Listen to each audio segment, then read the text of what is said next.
dosa itu beban. Kalau kita sholat taraweh bawa tas beratnya 20 kilo, kira-kira cepat ngantuk apa enggak? Enggak. Bawa tas 20 kilo. Hah? Cepat ngantuk enggak? Cepat capek apa enggak? Nah itu.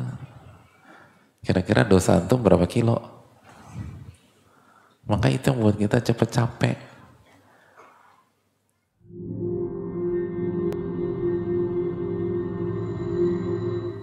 Lalu beliau sebutkan wa minha islahul qulub wan nufus wa tahyiyatuhuma, dan di antara yang dilakukan para sahabat, para tabi'in, para tabi'ut tabi'in dalam mempersiapkan Ramadan mereka adalah memperbaiki hati dan jiwa dan mempersiapkan hati mereka untuk Ramadan. Dan ini yang diriwayatkan dari Amr bin Qais al-Mulai ketika beliau menyampaikan tuba liman aslaha nafsahu qabla Ramadan. Beruntung orang yang memperbaiki dirinya dan jiwanya sebelum Ramadan. Jadi kita punya satu pekan untuk mempersiapkan hati kita sebelum masuk Ramadan. Kenapa demikian? Karena Ramadan itu full dengan amal ibadah, hadirin. Dan kita nggak akan bisa memaksimalkan hari-hari Ramadan dan beribadah dengan baik kalau hati kita nggak baik. Mungkin kita bisa taraweh tapi nggak akan khusyuk. Semua inti di hati. Idza salahat salahal jasadu kulluh. Kata Rasulullah SAW, ala inna fil jasadi mudghah. Ketahuilah di dalam jasad manusia ada segumpal daging. Jika daging itu baik, maka baik juga semuanya. Jadi kalau hati kita prima ketika masuk satu Ramadan, maka satu hari satu juz, biiznillah nggak ada isu. Bahkan bisa jadi lebih dari satu juz. Karena Nabi SAW mengatakan kalau hati baik, semua anggota badan termasuk lisan akan baik. Maka kita nggak akan punya kendala dengan salat taraweh yang secara rata-rata di kita 40 menit sampai 1 jam.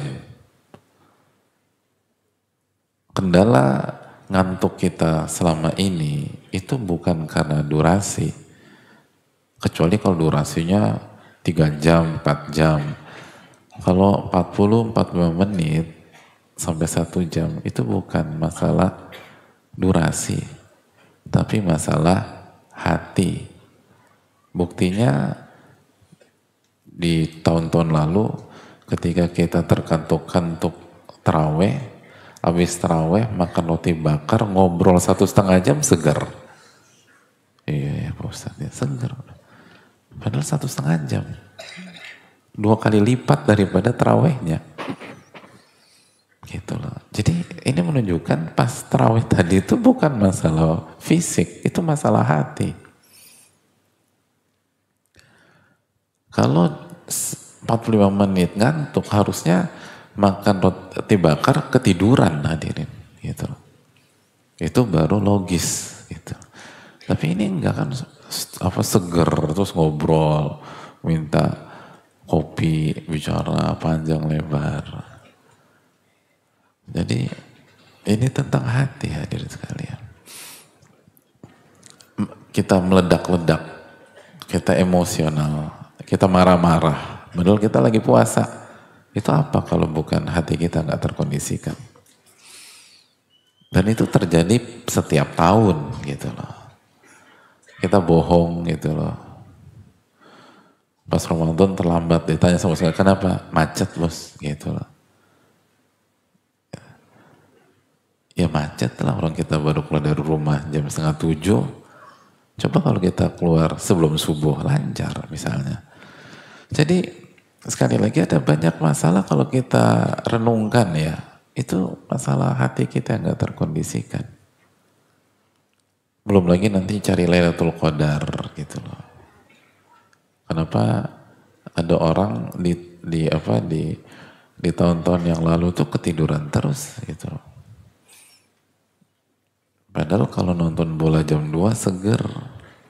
Kalau nonton nobar malam full nggak tidur. Tapi kalau Lailatul Qadar khairun min alfi syahr berat. Itu kan berarti masalah hati hadirin. Jadi akan beruntung kata Brahma liman aslaha nafsahu qabla Ramadan. Beruntung orang yang memperbaiki hatinya sebelum Ramadan. Coba diperbaiki. Dan dijelaskan sebagian para ulama bahwa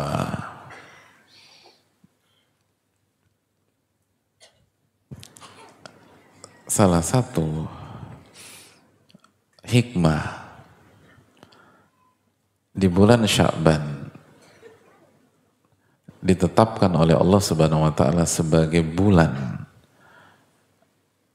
atau sebagai waktu diangkatnya amal-amal kita selama 1 tahun. Sebagaimana kita tahu dalam hadis, wa huwa syahrun turfa'u fihi al-a'malu ila rabbil alamin.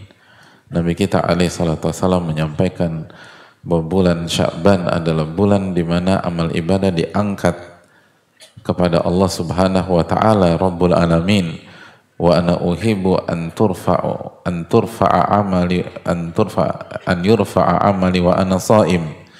Dan aku ingin ketika amal-amalku diangkat aku dalam kondisi berpuasa. Dalam hadis riwayat Imam Ahmad dari Usama bin Zaid. Nah, salah satu hikmahnya agar kita muhasabah. Makanya salah satu amalan yang ditekankan di bulan Sya'ban itu muhasabah, evaluasi hati dan jiwa. Itu dijelaskan para ulama seperti oleh Syekh Shalih Utsaimin hafizahullah. Kita masih punya waktu 1 pekan hadirin. Coba muhasabah. Dan ini mendukung karena hari-hari atau di bulan Sya'ban ini amal-amal kita diangkat kepada Allah. Dan ini maksud amal-amal yang diangkat adalah amal-amal 1 tahun. Coba kita renungkan, apa prestasi kita selama 1 tahun ini? Amal-amal kita diangkat. Kira-kira amal-amal itu membanggakan apa tidak? Coba ingat-ingat lagi, Ramadan kemarin apa prestasi kita? Lalu Syawal masih istiqomah apa enggak? Lalu apa yang kita kerjakan di bulan Dzulqa'dah? Lalu apa yang kita kerjakan di bulan Dzulhijjah? Lalu apa yang kita lakukan di bulan Al-Muharram? Sebagai contoh aja. Setelah Ramadan, berapa kali kita khatamkan Al-Quran? Selama 1 tahun ini. Selama 1 tahun ini, berapa kali kita luput qiyamul lail dan minimum witir deh gitu. Apakah setahun ini kita witir terus gitu? Rawatib kita tuh gimana? Lalu sholat wajib kita tepat waktu dan aman apa enggak? Lalu kalau secara zahir dikerjakan khusyuk apa enggak? Nah, coba hari-hari ini hiasi pikiran kita dengan isu bahwa amal kita diangkat kepada Allah. Lalu kira-kira tuh amal bagus apa enggak? Lalu kalau amal itu punya PR di sana sini, pantaskah kita di hari-hari ini santai? Pantaskah kita di hari-hari ini ketawa lepas kayak nggak ada beban gitu loh?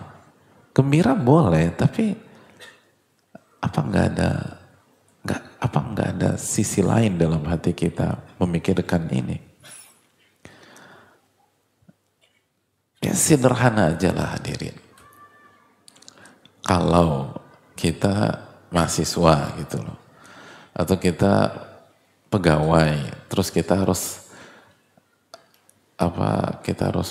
angkat skripsi kita ke dosen kita, atau kerjaan kita serahkan ke bos kita, dan kita sadar nih ada banyak kekurangan dalam pekerjaan tersebut. Kira-kira ketika diangkat ke bos, kita bisa ketawa-ketawa nggak, hadirin? Berantakan nih kerjaan, atau kurangnya di sana sini. Kan kita nggak bisa ketawa lepas ya, gitu. Atau kita balik, kita bosnya nih, gitu. Kita bosnya, employee kita, pegawai kita menyerahkan kerjaannya selama 1 tahun ini. Kita baca berantakan. Ini cengar-cengir depan kita. Enaknya ini orang kita apain? Nah itu coba. Nah, bos bukan ya? Pernah kepikiran jadi bos? Gitu. Gimana? Ini ada pegawai kita memberikan hasil kerjanya selama setahun, berantakan kerjaannya. Di sisi ini berantakan, dikerjain tapi enggak ini. Pas kita lagi diserahkan ke kita, dia cengar-cengir, senyum-senyum sendiri, main-main handphone. Gimana bos? Oke. Gimana? Gimana, ada tanggapan nggak? Kira-kira ini pegawai enaknya diapain, hadirin? Coba jujur. Ya minimum SP1 lah gitu.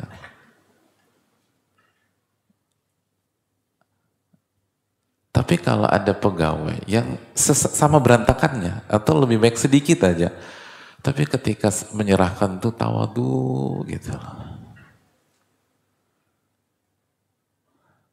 Terus lemes gitu, mukanya pucet gitu.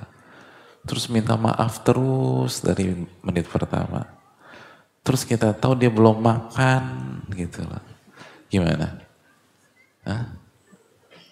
Kamu belum makan? Belum bos. Gitu. Dari kapan? 3 hari yang lalu gitu. Kira-kira kesian gak kita sama dia?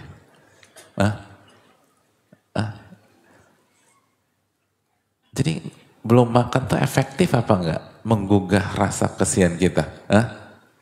Efektif nggak? Apa kata Nabi SAW? Fa'uhibbu an yurfa amali wa ana sha'im. Dan aku ingin ketika amalku diangkat, aku dalam kondisi nggak makan. Gitu kan. Kalau puasa makan apa enggak? Jadi aku ingin ketika amalku diangkat, aku dalam kondisi nggak makan. Hadirin. Nggak makan, nggak minum. Karena karakter puasa itu yang cocok ketika seorang hamba sadar dirinya banyak kekurangan dan kerjaan atau amalan dan kinerja yang penuh keterbatasan itu diangkat kepada Allah Subhanahu wa taala. Kan antum bilang sendiri kan, antum jadi bos, terus ada pegawai antum, atau kita jadi bos, ada pegawai kita, saking gelisahnya nggak makan dia, belum makan dia. Kan kita, ya Allah nih, ya udah kasih kesempatan nih. Gitu nih. Ada pun yang pertama cuek gitu. Masuk ke kantor ke ruang kita bawa kopi latte. Sendawa, gitu. Gimana enak? Kerjanya berantakan nih orang. Gimana kesannya? Coba kita renungkan ya hadirin. Ini hari-hari ini Rasul kita SAW, Rasul hadirin sekalian SAW mengatakan, wa huwa syahrun turfa'u fihil a'malu ila rabbil alamin. Ini bulan waktunya amal-amal itu diangkat kepada Allah. Gitu. Pada saat skripsi seseorang mahasiswa diminta diserahkan kepada dosen, dosennya telepon atau tesis gitu, dosennya telepon, besok bawa tesis Anda ya ke meja kerja saya, kira-kira malam ini yang dilakukan apa? Dia cek-cek lagi tesisnya, gimana ya, benar gak sih?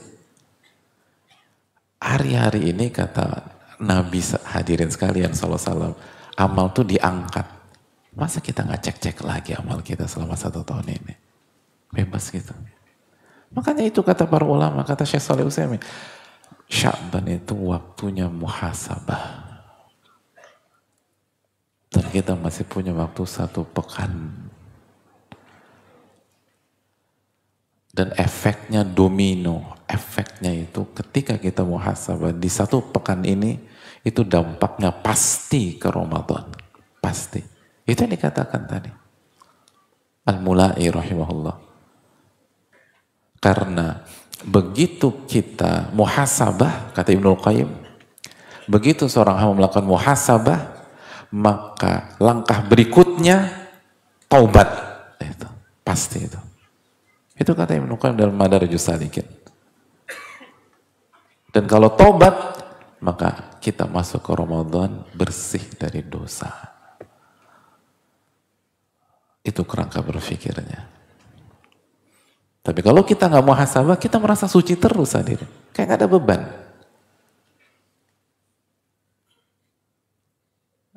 Kita merasa baik-baik aja. Ketika kita merasa baik-baik aja, nggak tobat kita. Kalaupun istighfar sekedarnya. Begitu kita nggak tobat, masuk Ramadan, berat beban kita ketika kita mau mengerjakan ibadah. Karena dosa itu membebankan. Alam nashrah laka sadrak wa wada'na anka wizrak. Kita singkirkan dosa dari punggungmu. Kenapa disingkirkan? Alladzi anqadha dhahrak. Yang selama ini membebani punggungmu itu. Membebani. Dosa itu beban. Kalau kita sholat taraweh bawa tas beratnya 20 kilo, kira-kira cepat ngantuk apa enggak? Enggak. Bawa tas 20 kilo. Hah? Cepat ngantuk enggak? Cepat capek apa enggak? Nah itu. Kira-kira dosa antum berapa kilo? Maka itu yang buat kita cepat capek.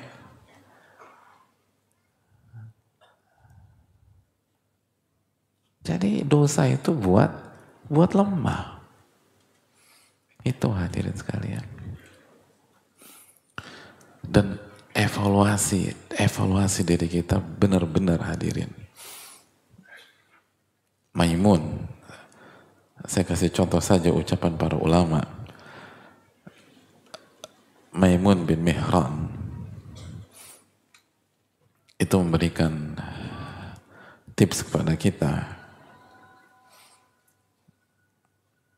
Kata beliau, rahimahullahu ta'ala, inna taqi, sesungguhnya orang yang bertakwa, asyaddu muhasabatan li nafsihi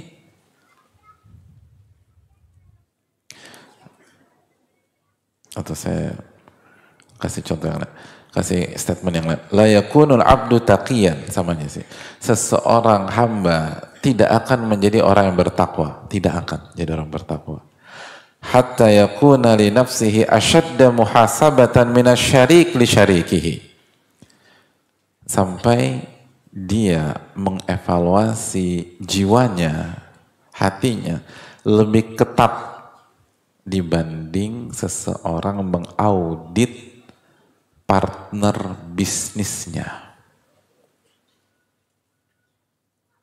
Kita punya partner bisnis, diaudit nggak tadi?